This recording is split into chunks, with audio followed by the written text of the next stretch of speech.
ನಮಸ್ಕಾರ, ನ್ಯೂಸ್ ಬಾಕ್ಸ್ಗೆ ಸ್ವಾಗತ. ಸ್ನೇಹಿತರೆ, ಬಿಗ್ ಬಾಸ್ ಮನೆಯಲ್ಲಿ ಇದೀಗ ಮೇಜರ್ ಟ್ವಿಸ್ಟ್ ಒಂದು ಬಂದಿರುವಂಥದ್ದು. ಫಿನಾಲೆ ವಾರಕ್ಕೆ ತ್ರಿಮೂರ್ತಿಗಳ ಎಂಟ್ರಿ ಆಗಿದೆ. ಅಂದರೆ ಹನುಮಂತನ ಜೊತೆ ಮತ್ತಿಬ್ರು ಫಿನಾಲೆ ವಾರಕ್ಕೆ ಎಂಟ್ರಿ ಕೊಟ್ಟಿದ್ದಾರೆ. ಹಾಗಾದ್ರೆ ಆ ಸ್ಪರ್ಧಿಗಳು ಯಾರು, ಹನುಮಂತ ಆಯ್ಕೆ ಮಾಡಿದಂಥ ಸ್ಪರ್ಧಿ ಯಾರು, ಇವೆಲ್ಲದರ ಬಗ್ಗೆ ಕಂಪ್ಲೀಟ್ ಮಾಹಿತಿಯನ್ನು ಹೇಳ್ತೀವಿ. ಅದಕ್ಕಿಂತ ಮುಂಚೆ ನಮ್ಮ ಚಾನಲನ್ನು ತಪ್ಪದೇ ಸಬ್ಸ್ಕ್ರೈಬ್ ಮಾಡಿ. ಸ್ನೇಹಿತರೆ, ಬಿಗ್ ಬಾಸ್ನ ಕಟ್ಟಕಡೆಯ ಎಲಿಮಿನೇಷನ್ ಟಾಸ್ಕ್ ಮುಗ್ದು ಹೋಗಿದೆ. ಎಲಿಮಿನೇಷನ್ ಟಾಸ್ಕ್ನಿಂದ ಒಬ್ಬರು ಸೇಫ್ ಆಗಿದ್ದಾರೆ. ಸೊ ಡೈರೆಕ್ಟ್ ಫಿನಾಲೆ ವಾರಕ್ಕೆ ಕಾಲಿಟ್ಟಂತಹ ಮತ್ತೊಬ್ಬ ಸ್ಪರ್ಧಿಗೂ ಇದೀಗ ಅದೃಷ್ಟ ಸಿಕ್ಕಿರುವಂಥದ್ದು. ಬಿಗ್ ಬಾಸ್ ಸೀಸನ್ 11 ಮನೆಯಲ್ಲಿ ಮತ್ತೊಂದು ಮೆಗಾ ಟ್ವಿಸ್ಟ್ ಸಿಕ್ಕಿದೆ. ಸ್ನೇಹಿತರೆ, ಮಿಡ್ ವೀಕ್ ಎಲಿಮಿನೇಷನ್ನಿಂದ ಪಾರಾದವರು ಡಬಲ್ ಎಲಿಮಿನೇಷನ್ ತೂಗುಗತ್ತಿಗೆ ಸಿಲುಕಿದ್ದಾರೆ. ಸೊ ಇದೀಗ ಮತ್ತೆ ಬಿಗ್ ಬಾಸ್ ಬಿಗ್ ಟ್ವಿಸ್ಟ್ ಅನ್ನು ಕೊಟ್ಟಿದ್ದು ಇಬ್ಬರನ್ನ ಈ ವಾರದ ಎಲಿಮಿನೇಷನ್ ಇಂದ ಸೇಫ್ ಆಗುವಂತೆ ಮಾಡಿದ್ದಾರೆ. ಸ್ನೇಹಿತರೆ, ಹಾಗಾದ್ರೆ ಆ ಇಬ್ರು ಯಾರು ಹೇಳ್ತೀವಿ. So Big Boss season 11 grand ಫಿನಾಲೆಗೆ ಇನ್ನು ಒಂದೇ ವಾರ ಬಾಕಿ ಇರುವಂಥದ್ದು. ಹೀಗಿರುವಾಗ ಬಿಗ್ ಬಾಸ್ ಮನೆಯಲ್ಲಿ ಉಳಿಯೋರು ಯಾರು, ಹೋಗೋರು ಯಾರು ಅನ್ನೋದು ಎಲ್ರಿಗೂ ಕೂಡ ಒಂದು $1 ಮಿಲಿಯನ್ ಪ್ರಶ್ನೆ ಅಂತಾನೆ ಹೇಳ್ಬೋದು. ಹನುಮಂತ, ಧನ್ರಾಜ್, ತ್ರಿವಿಕ್ರಮ್, ಮಂಜು, ರಜತ್, ಮೋಕ್ಷಿತಾ, ಭವ್ಯ, ಗೌತಮಿ ಮಧ್ಯೆ ಕಟ್ಟಕಡೆಯ ಎಲಿಮಿನೇಷನ್ ಟಾಸ್ಕ್ ನಡೆದಿದೆ. ಸ್ನೇಹಿತರೆ, 8 ಸ್ಪರ್ಧಿಗಳಲ್ಲಿ ಈ ವಾರಾಂತ್ಯಕ್ಕೆ ಒಬ್ಬರು ಔಟ್ ಆಗೋದಂತೂ ಖಚಿತ. ಸೊ ಹನುಮಂತ ಅಲ್ಟಿಮೇಟ್ ಕ್ಯಾಪ್ಟನ್ ಆಗಿರೋದ್ರಿಂದ, ಜೊತೆಗೆ ಟಿಕೆಟ್ ಟು ಫಿನಾಲೆಯನ್ನು ಕೂಡ ಪಡ್ಕೊಂಡಿದ್ದಾರೆ.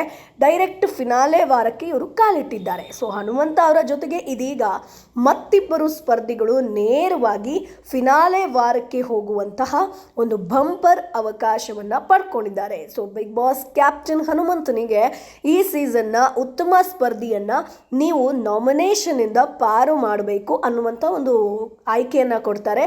ಸೊ ನಿಮ್ಮ ಆಯ್ಕೆಯನ್ನು ಯೋಚಿಸಿ ಘೋಷಣೆ ಮಾಡಬೇಕು ಅಂತ ಹೇಳ್ತಾರೆ. ಆಗ ಕ್ಯಾಪ್ಟನ್ ಹನುಮಂತ ಅವರು, ಬಿಗ್ ಬಾಸ್, ನಾನು ಮೋಕ್ಷಿತಕ್ಕನ ನಾಮಿನೇಷನ್ನಿಂದ ಪಾರು ಮಾಡ್ತಿದ್ದೀನಿ ಅಂತ ಘೋಷಣೆ ಮಾಡ್ತಾರೆ. ಅಲ್ಲಿಗೆ ಮೋಕ್ಷಿತಾ ಪೈ ಅವರು ಫಿನಾಲೆ ವಾರಕ್ಕೆ ಇದೀಗ ಕಾಲಿಟ್ಟಿದ್ದಾರೆ. ಸೊ ಹನುಮಂತ ಅವರು ಆಯ್ಕೆಯಿಂದಾಗಿ ಮೋಕ್ಷಿತಾ ಅವರು ಈ ವಾರದ ನಾಮಿನೇಷನ್ನಿಂದ ಪಾರಾಗಿ ಬಿಗ್ ಬಾಸ್ ಫಿನಾಲೆ ವಾರನ್ನು ತಲುಪಿದ್ದಾರೆ. ಇನ್ನು ಮನೆಯ ಸ್ಪರ್ಧಿಗಳಲ್ಲಿ ನಾಮಿನೇಷನ್ಗೆ ಆಯ್ಕೆ ಮಾಡದಂಥ ಹಿನ್ನೆಲೆ, ಅಂದರೆ ಮಂಜು ಅವರಾಗಿರ್ಬೋದು, ಭವ್ಯ ಆಗಿರ್ಬೋದು, ಗೌತಮಿ ಆಗಿರ್ಬೋದು, ಧನ್ರಾಜ್ ಆಗಿರ್ಬೋದು, ರಜತ್, ಎಲ್ಲರೂ ಕೂಡ ನಾಮಿನೇಷನಲ್ಲಿ ಇರ್ತಾರೆ. ಸೊ ನಾಮಿನೇಟ್ ಆಗ್ತಾರೆ. ಆದರೆ ಒಬ್ಬ ಸ್ಪರ್ಧಿ ನಾಮಿನೇಟೇ ಆಗೋದಿಲ್ಲ. ಭವ್ಯಗೌಡ ಮಾತ್ರ ಅವರ ಹೆಸರನ್ನು ತೆಗೆದುಕೊಳ್ತಾರೆ. ಸೊ ಅದು ತ್ರಿವಿಕ್ರಮ್ ಅವರು. ಸೊ ಮನೆಯ ಒಂದು ನಾಮಿನೇಷನ್ಗೆ ಆಯ್ಕೆ ಮಾಡದಂಥ ಹಿನ್ನೆಲೆಯಲ್ಲಿ ತ್ರಿವಿಕ್ರಮ್ ಅವರು ಈ ವಾರದ ಎಲಿಮಿನೇಷನ್ನಿಂದ ಬಚಾವ್ ಕೂಡ ಆಗ್ತಾರೆ. ಸೊ ಬಿಗ್ ಬಾಸ್ ಸೀಸನ್ 11ರ ಫಿನಾಲೆ ವಾರಕ್ಕೆ ಹನುಮಂತ, ತ್ರಿವಿಕ್ರಮ್, ಮೋಕ್ಷಿತಾ ಅವರು ಇದೀಗ ಎಂಟ್ರಿ ಕೊಟ್ಟಿರುವಂಥದ್ದು. ಸ್ನೇಹಿತರೆ, ಸೊ ಹಾಗಾಗಿ ನಿನ್ನೆಯ ಒಂದು ಟಾಸ್ಕ್ ಅಂತ ನೋಡಿದಾಗ ಹನುಮಂತ ನಾಮಿನೇಷನಿಂದ ಸೇಫ್ ಮಾಡಿದ್ದು ಮೋಕ್ಷಿತಾ ಅವರನ್ನು. ಇನ್ನು ನಾಮಿನೇಟೇ ಆಗದಂಥ ಸ್ಪರ್ಧಿ ಅಂತಂದರೆ ಅದು ತ್ರಿವಿಕ್ರಮ್. ಸೊ ಹಾಗಾಗಿ ನೇರವಾಗಿ ಫಿನಾಲೆ ವಾರಕ್ಕೆ ಕಾಲಿಟ್ಟಿರುವಂಥದ್ದು. ಅವರು ಯಾವುದೋ ಕಾರಣಕ್ಕೂ ಈಗ ಎಲಿಮಿನೇಟ್ ಆಗೋದಿಲ್ಲ. ಸೊ ಮುಂದೆ ಫಿನಾಲೆ ವಾರದಲ್ಲಿ ಏನಾಗುತ್ತೆ ಅನ್ನೋದು ಕಾದು ನೋಡಬೇಕು. ಒಟ್ಟಾರೆಯಾಗಿ ಇವರು 3 ಜನ ಸೇಫ್ ಆಗಿದ್ದಾರೆ.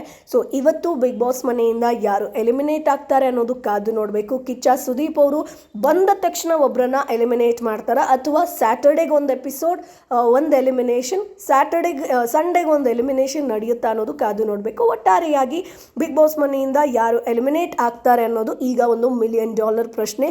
ಸೊ ನಿಮ್ಗೇನು ಅನಿಸುತ್ತೆ ಸ್ನೇಹಿತರೆ, ಇವತ್ತು ಬಿಗ್ ಬಾಸ್ ಮನೆಯಿಂದ ಯಾರು ಎಲಿಮಿನೇಟ್ ಆಗಬಹುದು? ಡಬಲ್ ಎಲಿಮಿನೇಷನ್ ಅಂತ ಬಂದರೆ ನಿಮ್ಮ ಹೆಸರು ಏನು, ಯಾರನ್ನ ನೀವು ಸೂಚಿಸ್ತೀರಾ? ಅದನ್ನು ಕಮೆಂಟ್ ಬಾಕ್ಸ್ ಮೂಲಕ ತಿಳಿಸಿ. ನಮ್ಮ ಚಾನಲನ್ನು ಸಬ್ಸ್ಕ್ರೈಬ್ ಮಾಡಿ, ಸಪೋರ್ಟ್ ಮಾಡಿ. ಬಿಗ್ ಬಾಸ್ ಸೀರಿಯಲ್, ಸಿನಿಮಾ ಬಗ್ಗೆ ಸಾಕಷ್ಟು ಅಪ್ಡೇಟ್ಸನ್ನು ಹಾಕ್ತಾ ಇರ್ತೀವಿ. 1 ಲಕ್ಷ ಸಬ್ಸ್ಕ್ರೈಬರ್ಸ್ ಆಗಬೇಕು ಅನ್ನುವಂಥದ್ದು ನಮ್ಮ ಕನಸು. ಆ ಕನಸಿಗೆ ನಿಮ್ಮ ಸಹಕಾರ ತುಂಬ ಇಂಪಾರ್ಟೆಂಟ್. ಸೊ ಹಾಗಾಗಿ ಚಾನಲನ್ನು ಸಬ್ಸ್ಕ್ರೈಬ್ ಮಾಡಿ, ಒಂದಷ್ಟು ಜನರಿಗೆ ಶೇರ್ ಕೂಡ ಮಾಡಿ, ಸಬ್ಸ್ಕ್ರೈಬ್ ಮಾಡೋದಕ್ಕೆ ಹೇಳಿ.